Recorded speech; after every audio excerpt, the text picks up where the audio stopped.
Have you ever wondered what it's like to live off-grid for a week?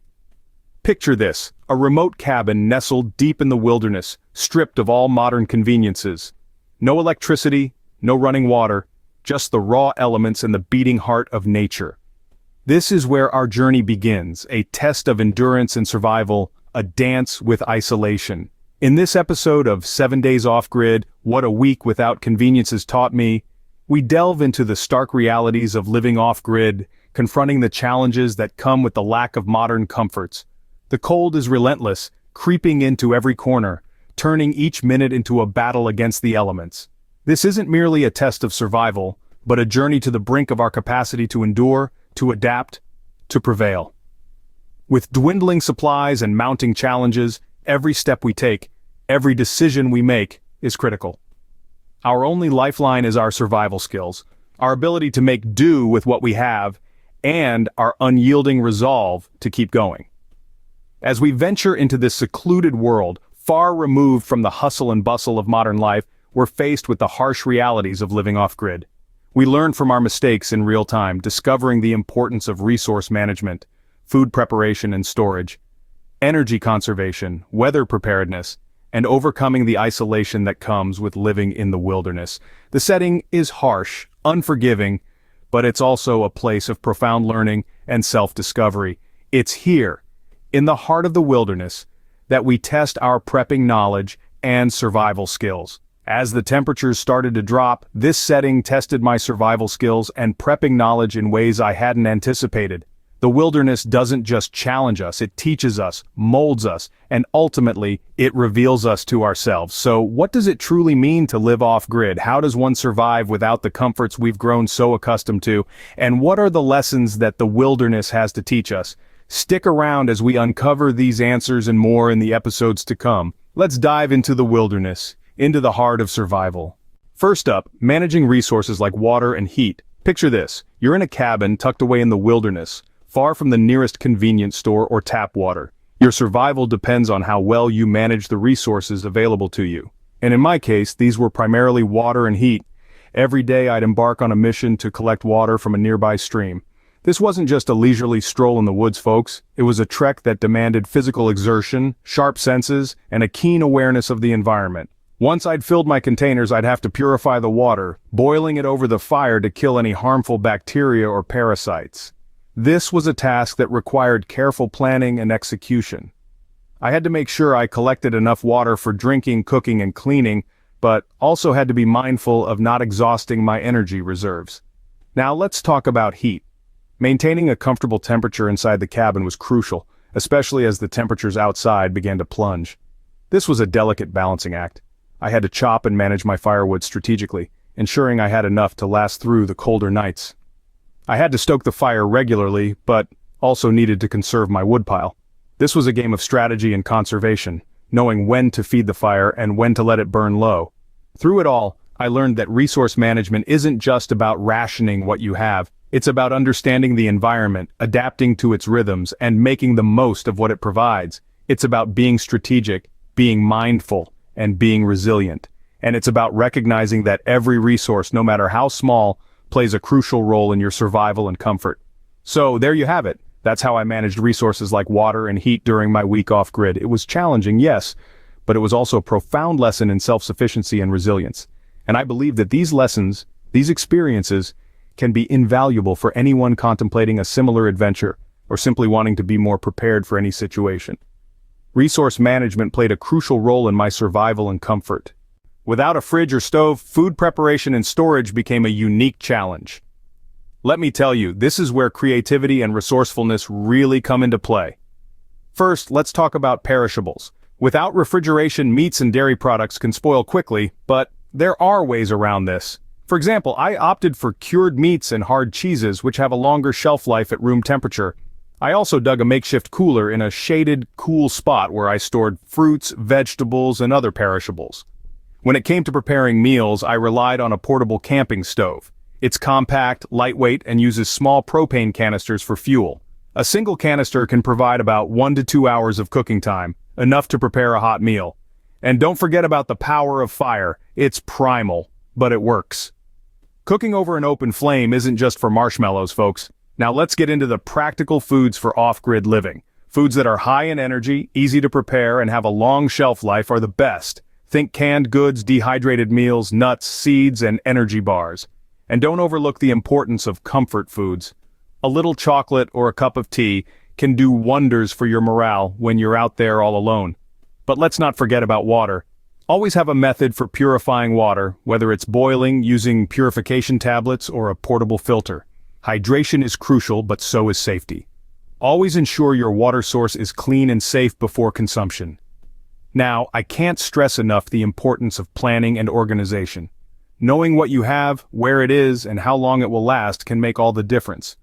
Keep a detailed inventory of your food supplies and plan your meals carefully to avoid unnecessary wastage.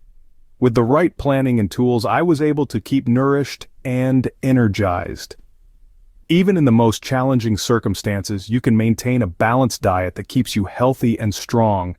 Remember, survival isn't just about enduring, it's about living. Without conventional power, alternative energy solutions were crucial. In the off-grid world, energy is everything. It's not just about keeping the lights on, it's about staying warm, cooking food, and maintaining a line of communication with the outside world. In this isolated cabin, I turned to solar power to meet my energy needs. A set of solar panels became my lifeline, absorbing the sun's rays and converting them into usable power. From charging my devices to powering my portable stove, these panels were worth their weight in gold. But harnessing the sun's energy wasn't as simple as just setting up the panels. It required planning and strategic positioning to maximize their efficiency. And when the sun set, the job of these solar panels was handed over to battery banks. Battery banks were the unsung heroes of my off-grid adventure. These powerhouses stored the energy generated by my solar panels during the day, ensuring I had electricity even when the sun was down. But just like with the solar panels, managing these batteries required careful attention. They needed to be kept in a safe, dry place, and their charge levels had to be monitored regularly to prevent them from running out of power unexpectedly. But even the best energy solutions are useless without conservation. Energy conservation became a daily practice, a game of how to get the most out of every watt. It was about prioritizing tasks, using power during the day when the sun was out, and minimizing unnecessary energy usage.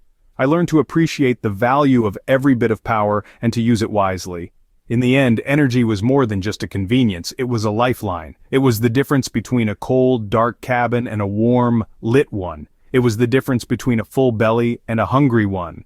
It was the difference between feeling isolated and staying connected. Energy conservation and alternative solutions were key to keeping my off-grid cabin running. So remember, in the world of off-grid living, energy isn't just about power, it's about survival. As the weather turned, so did the challenges. The shift in the weather was a game changer. As the days grew colder and the nights longer, my survival skills were put to the test in ways I hadn't quite anticipated. The wilderness is unforgiving, and it doesn't care about your comfort. It's all about adaptability, resilience, and the right gear. Adapting to the colder nights meant that I had to rethink my sleeping arrangements. My sleeping bag became my closest ally, and I soon learned the hard way that not all sleeping bags are created equal. A good 4-season sleeping bag, rated for low temperatures, is worth its weight in gold when you're shivering in the dark. Protecting the cabin from the elements was another hurdle. The cabin, while sturdy, was not initially equipped to handle the harsh weather. I had to find ways to insulate it better to retain heat. This involved using anything I could find.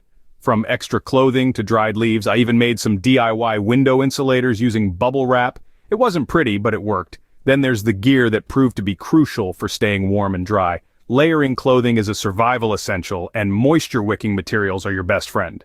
A sturdy pair of waterproof boots, gloves, and a good quality weather-resistant jacket can make a world of difference. But it wasn't just about staying warm. Protecting my supplies from the weather was equally critical.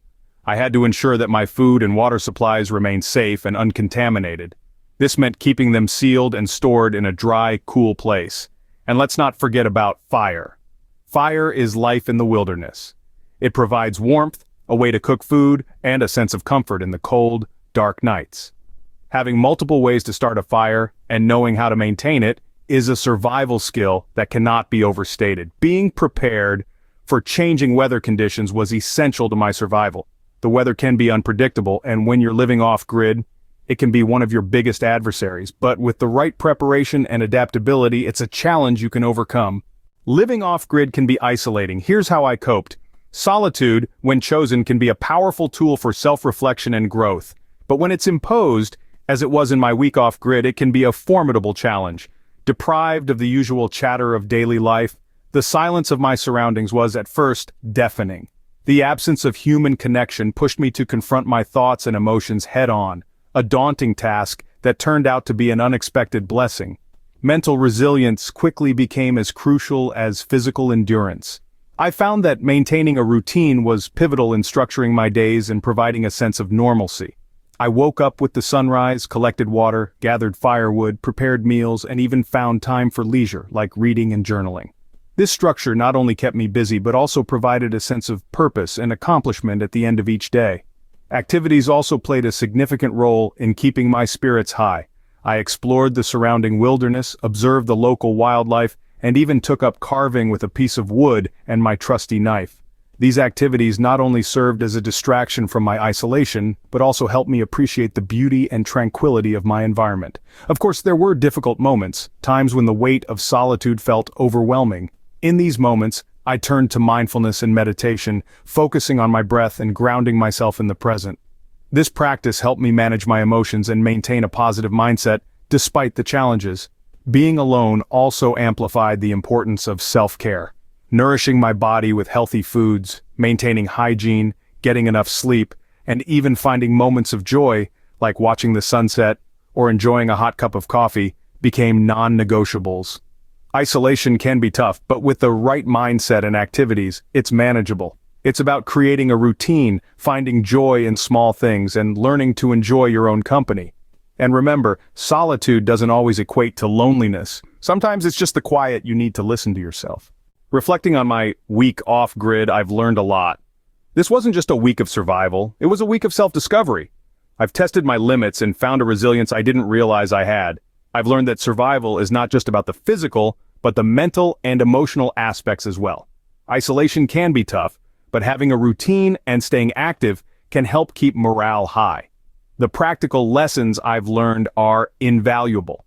Resource management is crucial. You'll need to strategize how to collect and purify water, maintain a comfortable temperature with fire management, and more. Food preparation and storage become a whole new challenge without a fridge or stove. You'll need to think creatively about how to store perishables and prepare meals with limited resources.